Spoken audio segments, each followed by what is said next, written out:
सहनावतु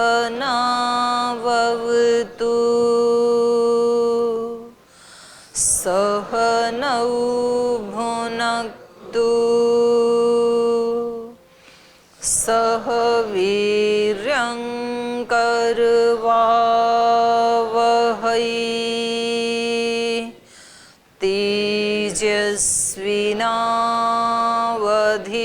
तेजस्विनावधीतमस्तु मा विद्विषावहै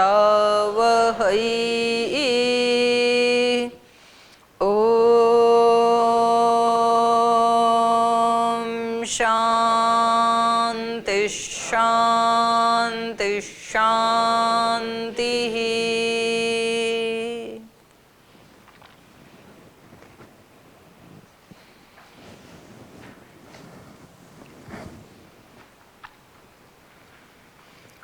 दो प्रकार के कार्यकर्ता पढ़े थे कल,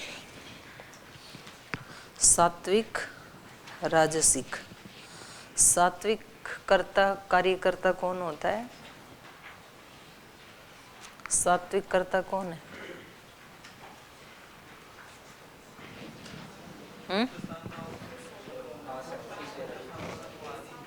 मुक्त संगो, अनहमवादी,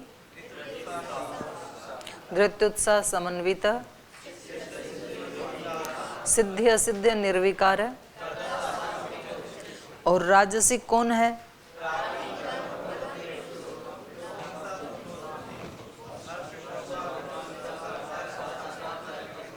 ये राजस है।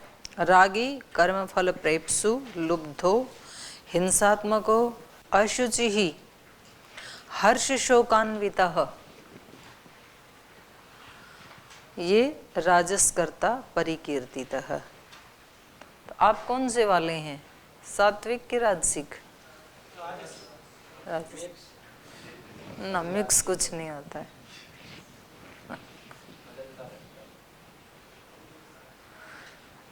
हम तो राजसिक वाले में आते हैं, क्योंकि हर्ष शोकान्वित होते हैं। जब परिस्थितियां अनुकूल होती हैं ना तो अच्छा लगता है, और अनुकूल नहीं होती हैं तब अच्छा नहीं लगता है। तो ये तामसिक तो आज पढ़ेंगे, अभी तो दो पढ़े ना। तो इनमें से कोई एक चीज भी है तो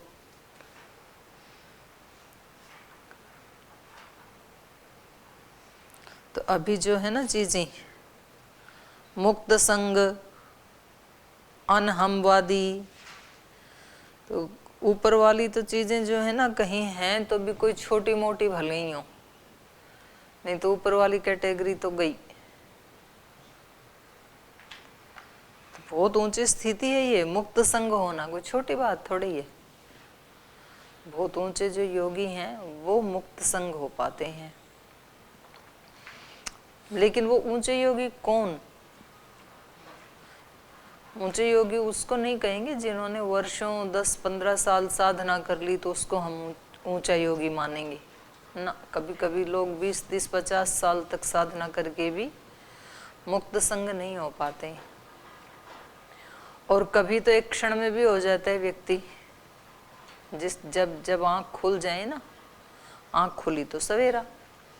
और जरूरी नहीं है कि वो लाल कपड़े में ही मुक्त संग हो पाएगा, कभी सफेद कपड़े और सिविल कपड़ों में भी हो जाते हैं। जरूरी नहीं है आश्रम में रहने वाले या गुफा में तपस्या करने वाले ही हो पाएंगे, कभी कभी कामकाज करने वाले भी हो जाते हैं, लेकिन वो होगा ज्ञान से ही। तो मुक्त संग होना, अनहमवादी, ये भी बहुत ऊंची स्थिति है। नहीं तो व्यक्ति को ये लगता ही है ना मैंने किया, और फिर उसको करते समय यूं कहेगा कि नहीं ये तो सब भगवान की कृपा से हो रहा है, ऐसे बोलता है व्यक्ति। और फिर उस किए हुए पे जिस दिन कोई आक्षेप कर देना तब फिर उसकी आंखों में आंसू आ जाते हैं, मैंने तो इतना किया फिर भी मेरे को ऐसे कह रहे हैं। तो इसका मतलब करते समय अहम भाव था, हमारा मन भी तो बड़ा चालाक है, हमें बता देता है नहीं नहीं यहाँ कोई अहम भाव नहीं है, हम निस्वार्थ भाव से कर रहे हैं, कुछ भी नहीं चाहिए, ऐसे ही बताता है मन करते हुए।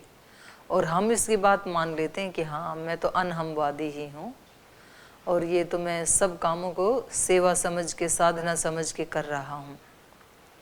और फिर जब किसी दिन कोई व्यक्ति उसके ऊपर टिप्पणी कर दे कि आपका काम तो ऐसा है, मतलब उसकी प्रशंसा ना करके निंदा कर दे, तब फिर व्यक्ति को अच्छा नहीं लगता, परेशान हो जाता है। जैसे खेत में खेती करते हैं ना उदयन और क्या नाम है विपिन, हाँ, तो ऐसे सोच के करते हैं हम तो भगवान का काम कर रहे हैं। ठीक है भाई, ऐसे सोच के करते हो ना, हाँ भगवान की सेवा करते हैं, हमारी तो यही पूजा है, ऐसे करते हो ना। लेकिन किसी दिन जब कोई ये कहे ना कि क्या सारे खेती में लगे रहे, सारे खेत का सत्यानाश करके रख दिया, इनको आता जाता कुछ है नहीं, इतना खर्चा लगा दिया, पढ़ाई के चोर हैं इसलिए वहाँ बैठे रहते हैं। तो अब तो आपको पता है कि दीदी झूठ मूठ कह रही है, इसलिए अब तो मुस्कुरा रहे हो। और जिस दिन कोई सचमुच बोलेगा ना इन्हीं शब्दों को, तो फिर आंख में आंसू आ जाएंगे, इतनी श्रद्धा से किया और ये देखो हमारे को ऐसे कह रहे हैं, कितना प्रीति पूर्वक किया। तो इसका मतलब है कि फिर वो पूरा अहम टूटा नहीं था। तो ऐसे हमारी चेकिंग होती रहती है बीच बीच में ना। हम तो ऐसे सोच लेते हैं कि हम तो जिस सेवा भाव में कर रहे हैं, हम तो साधना समझ के कर रहे हैं। जब से हमने गीता पढ़ी हम तो हर काम को पूजा समझ के ही करते हैं, ऐसे हम मान लेते हैं। और हमारा मन भी हमें अप्रूवल दे देता है, हाँ आप ऐसा ही कर रहे हो। लेकिन बीच बीच में कोई कोई जो है ना वो पिंच करते रहते हैं हमारे को, कभी कोई कुछ वाणी से बोल देगा, कभी व्यवहार से बोल देगा। और उस समय फिर हमारे चित्त की स्थिति हिलती डुलती है या नहीं हिलती डुलती है, या हिलती है तो कितनी देर के लिए हिल जाती है, फिर कितनी देर के बाद हम उसको ठीक कर लेते हैं। तो उससे हमारी फिर टेस्टिंग होती रहती है। ये अच्छी बात है, वो जो हमारी टेस्टिंग करते हैं ना वो भी अच्छे ही हैं हमारे लिए, वो भी धन्यवाद के ही पात्र हैं, नहीं तो हमें पता कैसे लगता फिर। तो फिर व्यक्ति और थोड़ा पुरुषार्थ करता है और ऐसे करते करते फिर वो एक दिन सात्विक कार्यकर्ता बन ही जाता है। तो ये सात्विक था।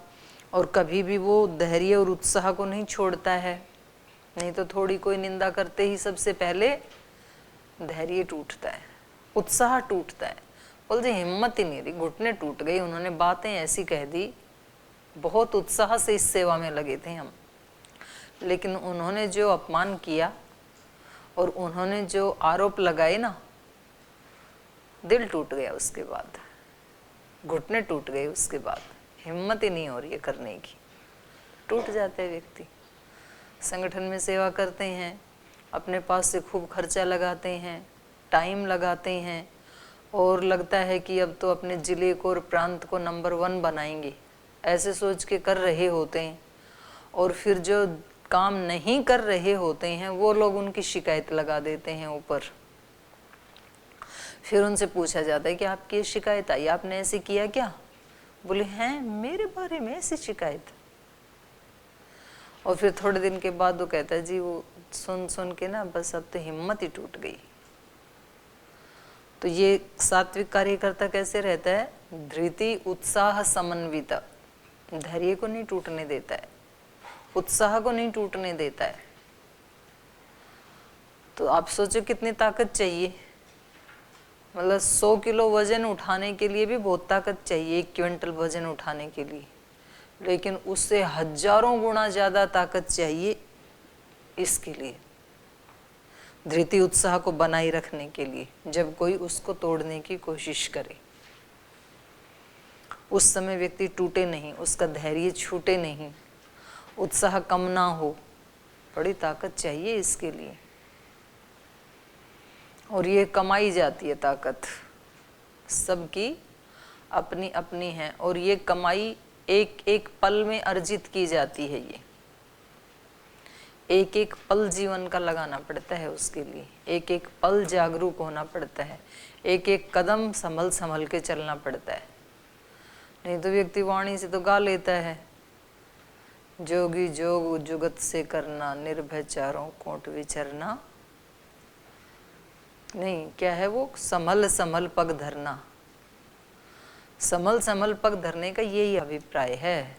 चलते समय ऐसे नहीं चलना है, सेटिंग बना के कि शरीर को हिलने ही ना दे। संभल के पग धरने का मतलब ये ही है कि एक एक कर्म करते हुए धैर्य पूरा बना रहे, उत्साह भी बना रहे, विनम्रता भी बनी रहे, एक कृतज्ञता का भाव बना रहे भगवान के प्रति और जिन्होंने इस लायक बनाया उनके प्रति। तो ये ही है संभल संभल के चलना। और ऐसा करते करते फिर कभी तो मिलती है सिद्धि, कभी तो नहीं मिलती है।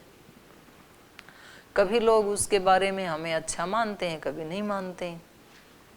तो उसमें क्या रहे फिर, निर्विकार। अपने मन पसंद की चीज़ें मिल जाएं, उपलब्धियां हो जाएं, तो व्यक्ति को हर्ष होता है, फिर खुश होता है। और यदि वो ना मिले तो फिर शोक होता है। तो हर्ष शोकान्वित हो गए तो फिर राजसिक में चले गए, और ना अनुकूल या अभीप्सित वस्तु को पाकर के खुश हुए, और ना प्रतिकूल को पाकर के दुखी हुए, फिर सात्विक में आ जाएंगे। तो ये भी बड़ा हिम्मत का काम है। ये आध्यात्मिक मार्ग कोई भगोड़ों का मार्ग नहीं है, कम ताकत वालों का भी नहीं है, जो सब जगह असफल हो गए उनका भी नहीं है। सबसे ऊंचा है ये। इसमें बहुत ज़्यादा जो शक्तिशाली हैं उन आत्माओं के लिए ये मार्ग है। थोड़ी भी कमजोर आत्मा है उनके लिए नहीं है ये मार्ग। वो तो टिक ही नहीं पाएंगे, घुस ही नहीं पाएंगे, प्रवेश ही नहीं कर पाएंगे इसमें, दरवाजे पे ही अटक जाएंगे वो तो बड़ा हिम्मत का काम है ये। तो ये ऐसे अर्जुन को इन्होंने सुना सुना के उनको बना रहे हैं और लगभग बना चुके हैं। तो वो उन्होंने पूछा ना अर्जुन ने, तो उसके बारे में फिर अब इन्होंने पूरे ये ज्ञान में उतर गए, अब उसका ज्ञान योग पूरा कर दे रहे हैं। शुरू में अर्जुन ने प्रश्न पूछा था ना 18वें अध्याय में, ये देखो क्या पूछा था, संन्यासस्य महाभावो तत्वम इच्छामि वेदितुम। तत्व से जानना चाहता हूं ये संन्यास क्या है और त्याग क्या है। तो ये सारा उसको बता रहे हैं, सन्यासी कौन है और त्यागी कौन है। तो वहां से ये प्रसंग चल रहा है। तो इतनी सूक्ष्मता में, क्योंकि इन्होंने कहा तत्वम इच्छामि वेदितुम, तत्वतः जानना चाहता हूँ इसको, ऊपर ऊपर से नहीं जानना चाहता हूँ। ऊपर ऊपर से तो मालूम है, सबको मालूम है ऊपर ऊपर से तो, पर इसको तत्व से जानना चाहता हूँ। तो इसलिए उसको अच्छे गुरु बन करके वो बता रहे हैं। तो आपका कोई प्रश्न है तो पूछिए, फिर तामसिक कार्यकर्ता के बारे में पढ़ेंगे। माइक दे दो। ओम दीदी जी। जैसे कल दीदी एक बात हुई, जैसे एक मेरा मित्र सो गया था। हाँ। तो मैं, वो बोली 15 मिनट के बाद उठाना मुझे। हाँ। तो मैंने उठाया 15 मिनट के बाद। हाँ। तो फिर मैं सोने दो मुझे। हाँ। तो फिर मैं 20 मिनट के बाद उठाने को गया उसको। हाँ। तो मुझको चिल्लाया मुझ पर। तो उस वक्त मुझे दुख हुआ उस बात का। तो मैंने एक मुंह से मैंने अलग कर दिया, और मुझे लगा मैं अब उसको नहीं उठाऊंगा 1 घंटे तक। तो मुझे समझ में नहीं कि मेरा वो सही था कि नहीं था, कि उसको तो मुझे लग रहा है कि कुछ 1 घंटे के बाद लग रहा था उसको उठाओ मैं, जो मुझ पर वो चिल्लाया ना फिर भी उठाओ मैं, पर मेरा मन उससे नहीं उठाया। नुकसान हो रहा है ऐसे लगा आपको? मेरा मन ऐसा कर रहा था, फिर भी एक मन कर रहा ना उठाओ मत उसको, आपको चिल्लाया आप पर। तो मैंने उसको उठाया नहीं। तो बाद में वो खुद उठा 1 घंटे के बाद।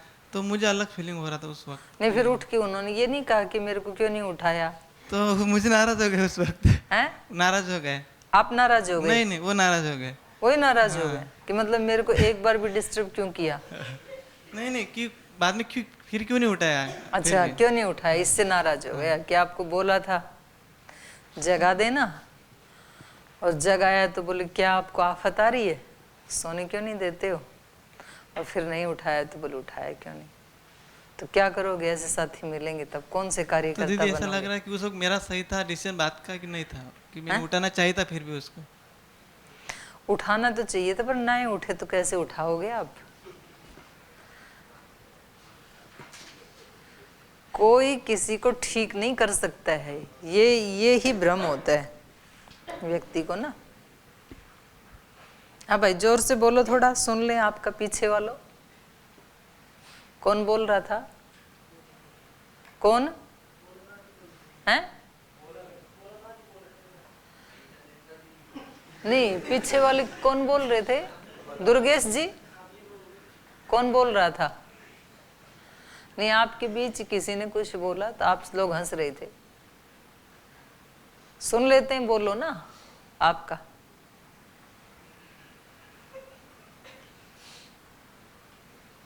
हाँ जी, करण जी,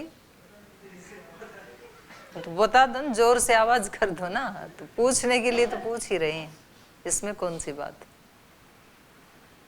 आपके पास कौन बैठा है? दुर्गेश जी।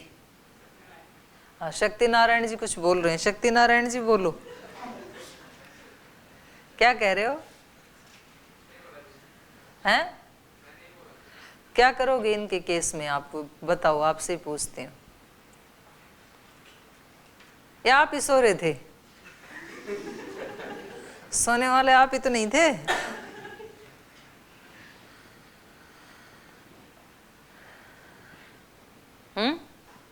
आप ही सो रहे थे क्या? तो आप क्या करोगे? क्या सॉल्यूशन है?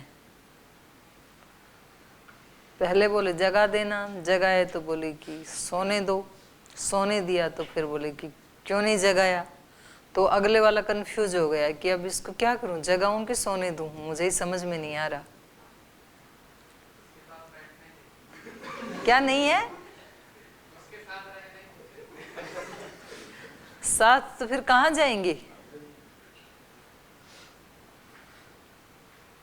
झट से मन ऐसे उत्तर देता है, छोड़ो फिर उसको, ये तो सॉल्यूशन नहीं हुआ ना। लेकिन और कभी कभी तो जा सकते हैं छोड़ के, कभी तो जा भी नहीं सकते हैं। कभी तो ऑप्शन होता है और कभी होता भी नहीं है। फिर रूम चेंज नहीं कर सकते हैं, फिर क्या करोगे? ये रोज फेस करनी होती हैं चीजें। तो वहां फिर गीता भूल जाता है व्यक्ति।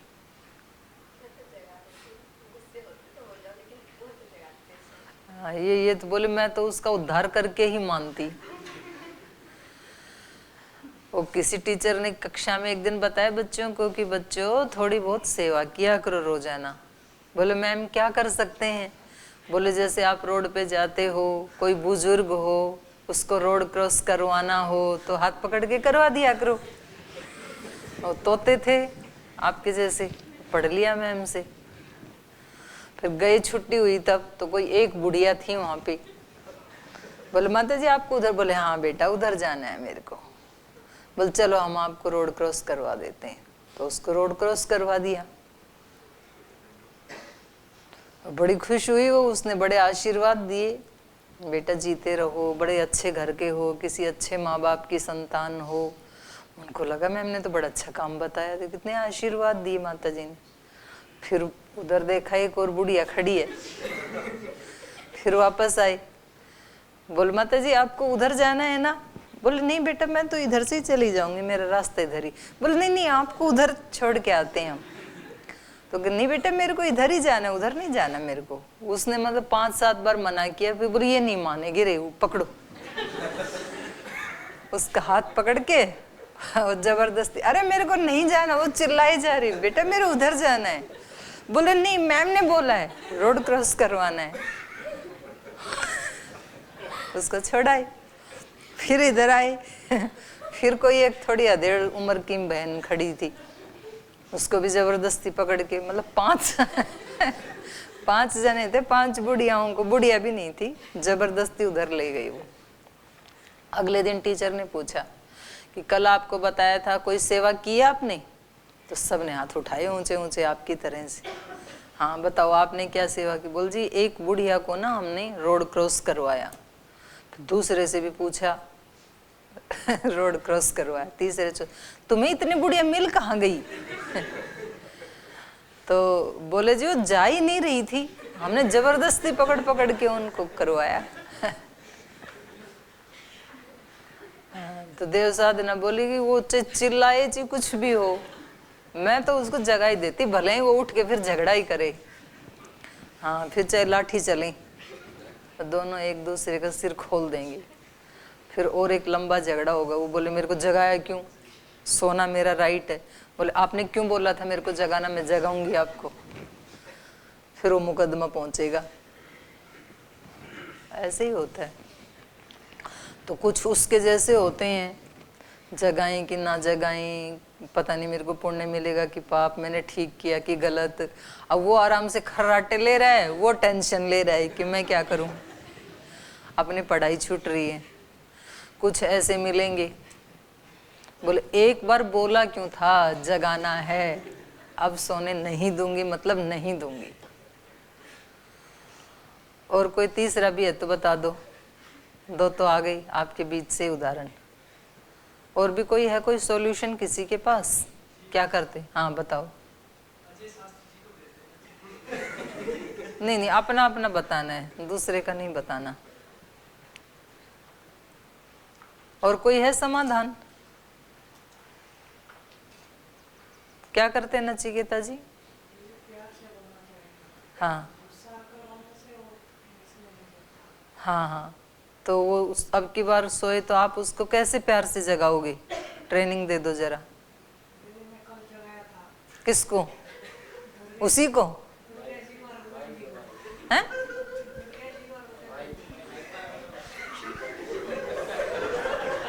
पकड़ो पकड़ो, माइक में बता दो, आपके साथी कह रहे हैं।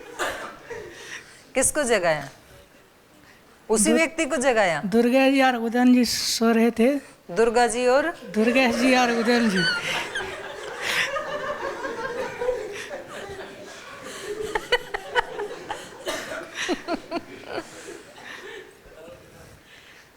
दुर्गा जी और उदयन जी सो रहे थे।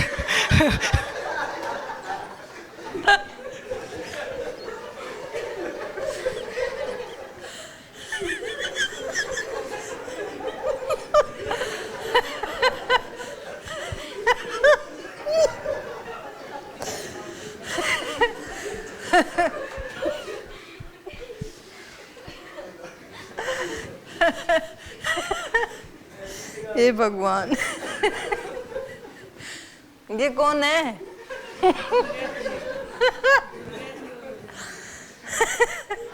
ये तो बहन जैसा नाम है।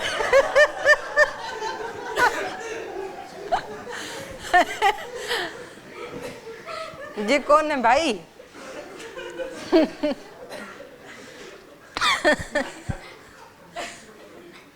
आपको जगाया था क्या दुर्गेश जी?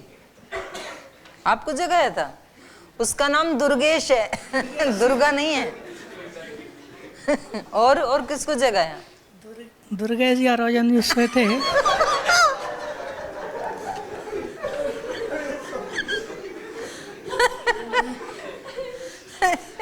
ये तो दुर्गा ही बोलेगा। और किसको हैं? उदयन जी। अच्छा, तो आपने उनको प्रेम से जगाया तो जग गए। हाँ, अरे उसका माइक क्यों छीन लिया आपने बेचारे का? उदयन जी को नहीं जगाया मैं, हाँ और दुर्गा जी को हाँ प्यार से जगाया। हाँ। उठ जाओ, ये संध्या टाइम में सोए थे। बोले मैं समझाया, दुर्गा जी जब जग गए उदयन जी भी जग गए। तो जगाया एक को, दूसरा भी जग गया। हाँ। और पहले नाराज क्यों हुआ उदयन? नहीं, उदयन जी को मैं नहीं जगाया, वो जगाने से गुस्सा होता इसलिए मैं नहीं अच्छा, नहीं जगाया उनको। उसको नहीं जगाया, तो दूसरे को जगाने से वो जग गया। हाँ। तो इनका अनुभव ये है कि ये बता रहे हैं कि प्रेम से जगाओ, प्रेम से ही जगाया था इन्होंने। तो कुछ कुछ सोने वाले ऐसे होते हैं कि उनको जिस समय नींद आ रही होती है ना, कितना मर्जी प्रेम से जगाओ तो भी गुस्सा ही करते हैं वो। तो ऐसे ऐसे आपकी साधना ऐसे होती रहेंगी। कई बार जो अपराध करने वाला है वो बड़ा आराम से रहता है और दूसरे को टेंशन दे देता है। होता है माता जी ऐसे? हैं? ना ना, आपकी नहीं कह रही, कुछ लोग ऐसे होते हैं ना। आपको क्या पता, आप तो देने वाले में हो ना, आपको क्या पता। वो लेने वाले पीछे बोल रहे हैं, बोल जी हाँ होता है ऐसे। देने वाले को तो पता ही नहीं कि मैं किसी को टेंशन देता हूँ। वो कहता नहीं, मैं तो आराम से रहता हूँ, कोई तो परेशानी है ही नहीं संसार में, संसार बड़ा अच्छा है। हाँ बोलो अन्ना जी। ओम दीदी, मैं भी मेरा रूम वाला उठाया, तबीयत ठीक नहीं था। कृष्ण मिलन को मैं बोला ये गीता माता नहीं है, गीता दीदी आ रहे, उठो। दीदी मना आप तो गीता बोला दीदी आ रही है? हाँ। अच्छा, अब बोला तो तुरंत आ गया। मैं तुरंत बोला उठ गया? हाँ, किस समय की बात है ये? आज सुबह भी उठा दिया। मैं बोला दीदी आ सुबह रहे। सुबह? हाँ मैंने अभी क्लास से हे मेरे भगवान, क्लास के टाइम भी सो जाते हो? ठीक नहीं तो मैं बोला दीदी के बुखार था? और अभी बोले आपने कुछ ओढ़ भी रखा नहीं, शाल आदि भी, बुखार है तो क्यों नहीं ओढ़ के आई? अच्छा, अब नहीं है, ठीक है। आप ऐसे ही नाम ले दिया करो जो सोए ना। हाँ, माता बोले तो डरते हैं नहीं, दीदी बोलने से बोलेगा सजग रहते। डरते हैं? हाँ, सजग रहते। वो एक पता नहीं, एक गुरुकुल में थी एक वो बहन, क्या नाम था, माधवी। वो नई नई आई थी, तो वो बोली जी मेरे को ना इतना डराया आपके नाम पे ये जो बड़ी बहनें हैं। बोले मैं थोड़ा भी तैयार होने में लेट करती तो यूँ कहते कि जल्दी से तैयार हो जा, सुमन दीदी आ रही हैं। तो बोले मेरे को पता ही नहीं था। फिर बोले मैं कम से कम 1 महीने ये मेरे को ऐसे ब्लैकमेल करते रही। फिर 1 महीने के बाद मैंने कहा मेरे को वो सुमन दीदी दिखाओ आज कौन सी है, आज उनसे मिल ही लेते हैं। फिर बोली, इन्होंने बताया तो बोली ये दीदी तो रोज मिलती है मेरे से, इन्होंने तो कभी नहीं डांटा मेरे को। तो बोले उस दिन के बाद फिर मैं जब ये डराते थे तो भी डरती नहीं थी। तो ऐसा ना हो जाए कहीं आपके साथ, आप बोलोगे कृष्ण मिलन जी बोलेंगे दीदी तो आई नहीं थी, आपने ऐसे ही मेरे को जगा दिया झूठ मूठ। हाँ बैठे थे, हाँ बैठे बैठे भी सो सकते हैं भाई, हमारे यहाँ सोते हैं कई इनमें बहनों में।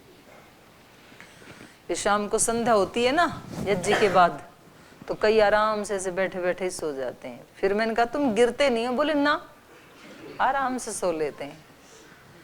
तो कुछ ऐसे भी होते हैं महापुरुष, बैठ के भी सो लेते हैं। तो चलो आज तो आपका मनोरंजन हो गया, लेकिन बात इनकी बेचारी का प्रश्न जो है उसका उत्तर नहीं आ पाया। तो ऐसे में तो भाई छोड़ देना होता है, जबरदस्ती ना कोई किसी का सुधार नहीं कर सकता है। नियम ये है, आप एक बार बताओ किसी को, 2 बार बताओ, मतलब आपको तो उसने कह ही दिया कि जगाना है मेरे को, तो आपने एक बार जगा दिया, नहीं उठा कोई बात नहीं, उसकी मर्जी है। कई बार कोई बताता भी नहीं है हमें कि मुझे जगा देना, फिर भी सो गया व्यक्ति और हमें लग रहा है कि इसकी हानि हो रही है, अभी यज्ञ का टाइम है या भोजन का टाइम है और इसको नींद आ गई तो बाद में वो टाइम चला जाएगा, तो हमें जगा देना चाहिए। या अन्य कोई त्रुटि कोई व्यक्ति कर रहा है किसी भी तरह की, तो उसको एक बार बताना चाहिए जरूर, 2 बार बताना चाहिए, 3 बार बताना चाहिए। उसके बाद यदि व्यक्ति नहीं सुनता है तो आपको, कई बार व्यक्ति के दिमाग में ये आ जाता है कि मुझे इसको ठीक करना ही है, इस व्यक्ति का सुधार करना ही है, लेकिन आप यदि सारी जिंदगी भी लगा दोगे ना तो भी तब तक सुधार नहीं होगा जब तक अगला व्यक्ति नहीं चाहेगा। इसलिए उस लाइन के साथ ही एक लाइन नीचे और लिख के रखो अपने चित्त में कि मेरी जिम्मेदारी मेरे आपने आप को सुधारने की है, दूसरे का सुधार मैं नहीं कर सकता हूं। तब ही कर सकता हूं जब अगला व्यक्ति भी चाहे उस चीज को, तो हम हेल्प कर सकते हैं। जब अगला व्यक्ति नहीं चाहेगा, जब उसने ये सोच लिया कि मेरे को तो उठना ही नहीं है, तो आप जितना मर्जी उसको प्रेम से बोलें, आप उसको किसी का भी नाम लें, आप उसको कोई भी ये बताएं कि तुम्हारी हानि हो रही है, वो कोई उपदेश दें, कोई फर्क नहीं पड़ने वाला है।